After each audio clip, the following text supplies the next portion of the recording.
In this part we are going to have a look at how to track the units used in your operation and how to record the losses, etc.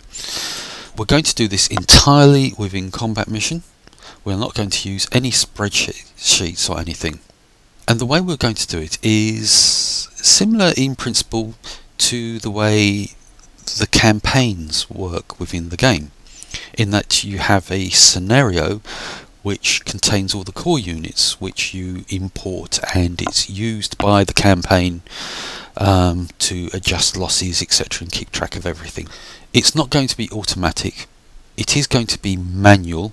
There is going to be effort involved from the referee or umpire or whatever you want to call the person managing the operation. But what this method will allow you to do is to very quickly put the appropriate units onto the battlefield when an encounter occurs. So let's get on with it. So I've created this little map, 400 meters by 400 meters, and first of all I'm going to say save it, and I'm going to call this again op layer core units. Now I'm going to go down to units, and for simplicity's sake I'm going to say it's a infantry battalion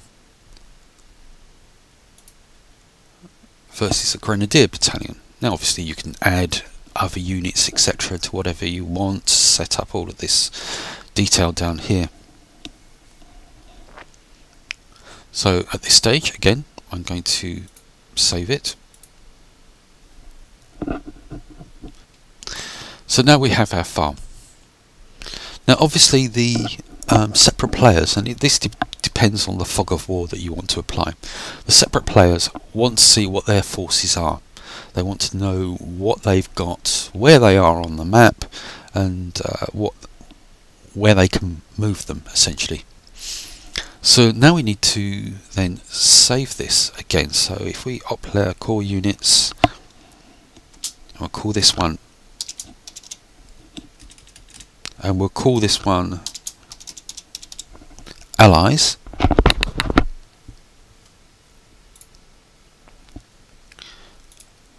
Now I'm doing all that. You might say, oh, don't do it like that, do it like blah blah. It's entirely up to you. I'm trying to play safe with the files, and you'll see what I mean in a second. So I'm going to call this axis. So let's just see here. You can see we've got 3 core unit files. One with all of them have got all the forces on. The op layer core units is the referee's file, and that is, if you like, the master core units file. So let's just load in the allies. Now what I'm going to do, because this is going to go, as you can see it's got the allied forces in the axis, because this is going to the allies player, I don't want him to be aware of what the axis for the state of the axis forces. So we just delete.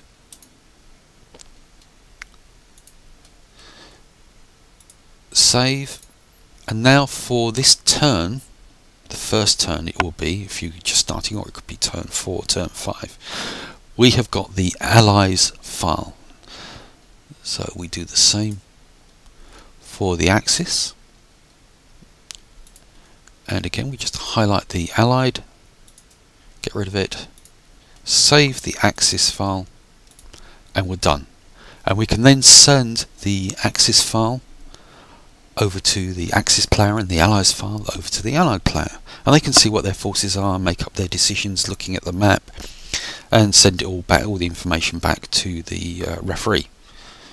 Now after a turn and the information about the results of all the battles has been returned to the referee, and it could be you send the last files back so you can see on the map the depletion of the different units. It depends how much detail you want to go into. the referee would load his master core unit file up and apply the losses. So say a company was involved in the last battle, and first platoon suffered some heavy losses. Now you can apply these losses at as lower level as you want, as the rifle squad, or at platoon level. It depends on how simple you want to make it. And so you can go down here to head count and you can apply the losses down to 50%. If a unit goes below 50%, you could turn around and say, okay, that unit has to pull out, retreat, or it's in a state where it can't actually attack. It's entirely up to you. So you could actually turn around and say, okay, first platoon is essentially gone, it's out of the operation, and so you just hit the delete button and it's gone. So you see, it's as simple as that. And once the referee has completed all of the modifications that are required to the Allied forces and the Axis forces, he saves it, because this is the master core unit.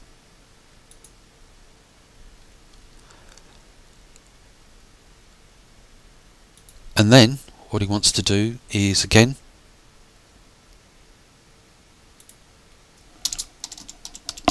save it as allies, and so we overwrite the allies file. And yes, I'm going to do this again. You can see we've got both here.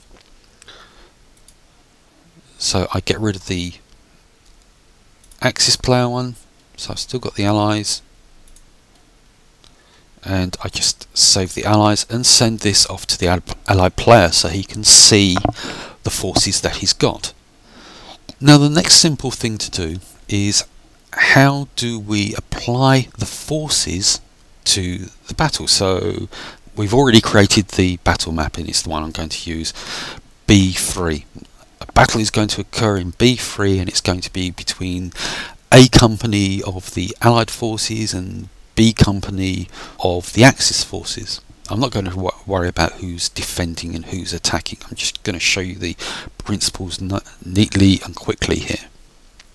What we want to do is we want to load up our TAC map for B3, and this is our master tactical map for Hex B3. And as you can see, we no longer have our units. The first thing I'm going to do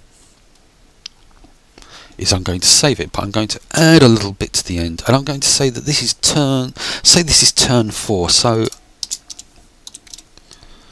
turn 4.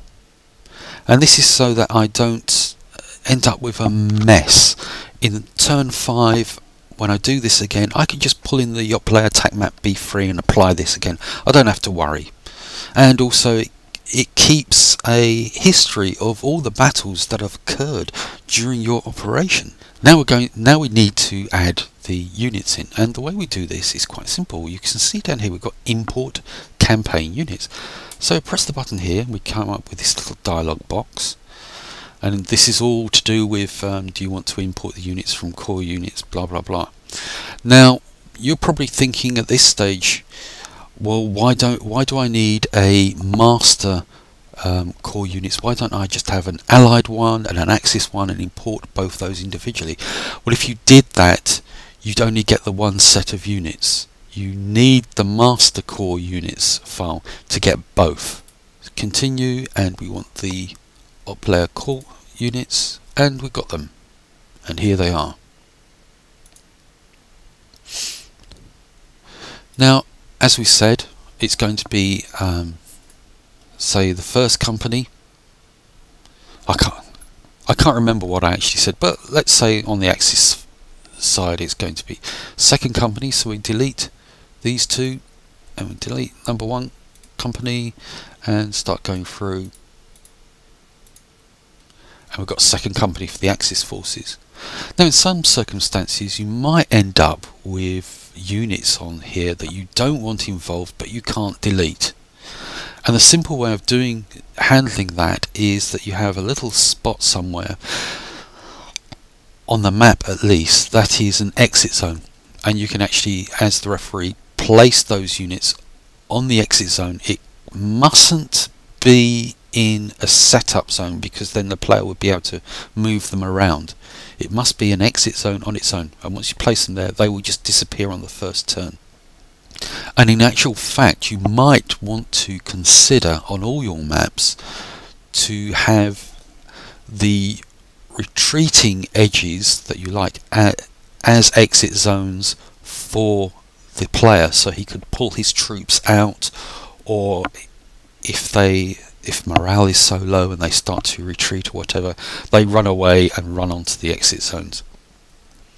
Anyway, so we've got second company here, and again we're going to have this A company is going to do it, so we get rid of everything.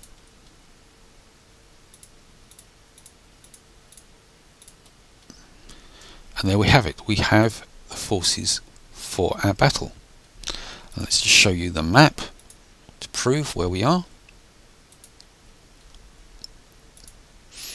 And it's at this stage the referee will want to do the setup zones, and if you want to have exit zones as well, entirely up to you. Set up the objectives as well. And once all of that's done, we just save it. And there you have it. That's a simple way of tracking unit losses and setting up the forces for the individual battles. Thanks very much for watching. Now I'm going to show you how to create a very basic counter to use on the map, so that you can, when you distribute the updated maps per turn to the players, they can see where their units are and possibly where the opponent units are. To do this, we're simply going to click here onto the rectangle, and we're going to make it into roughly a square. Now obviously you could go online and do a search and copy counters from other games, and also graphics.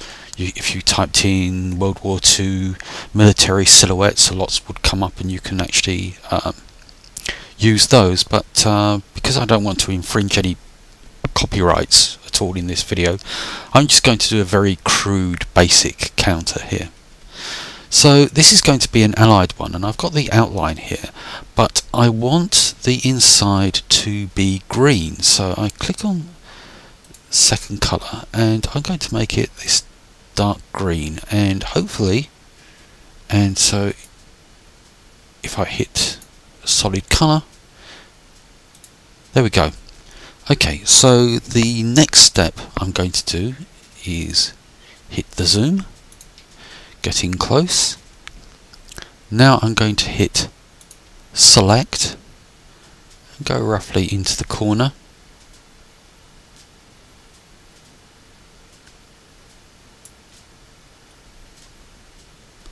And now crop.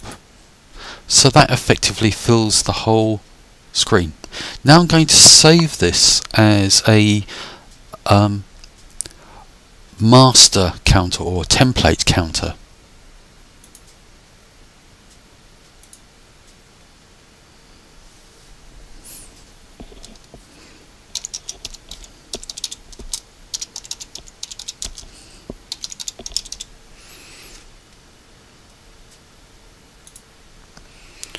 Okay, so what I want this to be is the infantry counter, and like I said, I'm just going to use these symbols and shapes that I've got available to me here.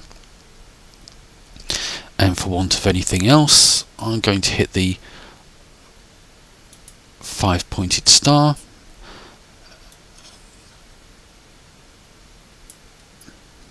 I'm going to reduce the actual outline a little bit. Put it into the corner there. I'm going to change the colour to a sort of brown, and I'm happy about that. Now this is my infantry, say, So I could save that now as my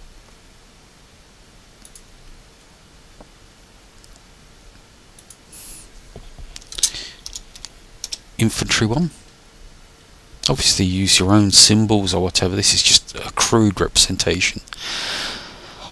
Now I want to put some writing on it, so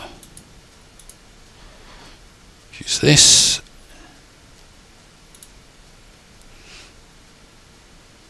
Let's just move that slightly, and so first of all I'm going to say it's 1st Battalion, so 1 STBN. As you can see, we've got rather a large size.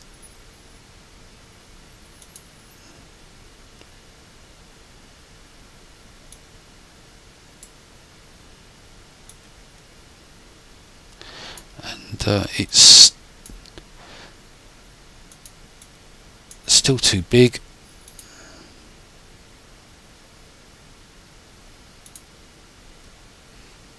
That looks a lot better to me.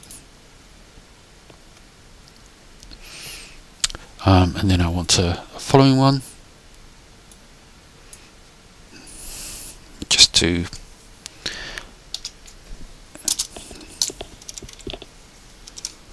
a company.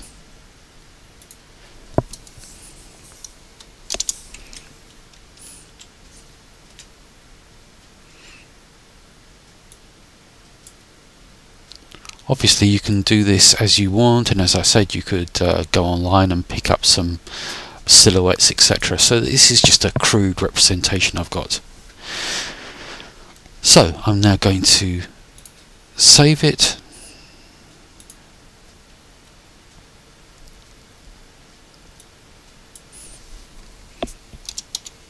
Tree, 1st Battalion, a company, and we're done. Here you see I've loaded up our screenshot of the map with the overlay of the hexes and the area IDs.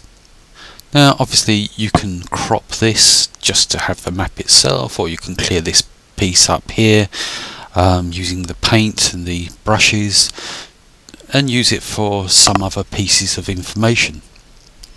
And this is obviously going to be done on a per turn basis, and what we're going to do is add our counter. So if we hit the bottom part of paste, you can see paste from. So if I click on that and I click on my counter allies here, you can see it's put it here. So now I can place that counter wherever I like.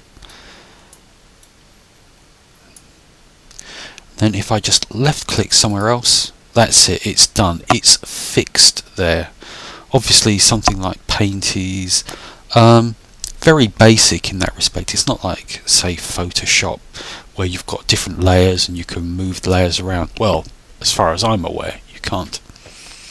And so you can build up here all the where the counters are for the players involved.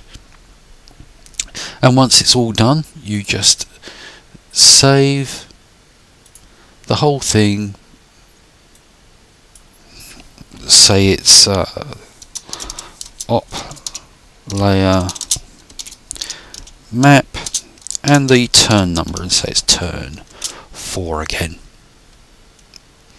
and send this off to the player. And that's really it. That's as basic as it is, as easy as you can make it. It's up to you how more complex you want it to be.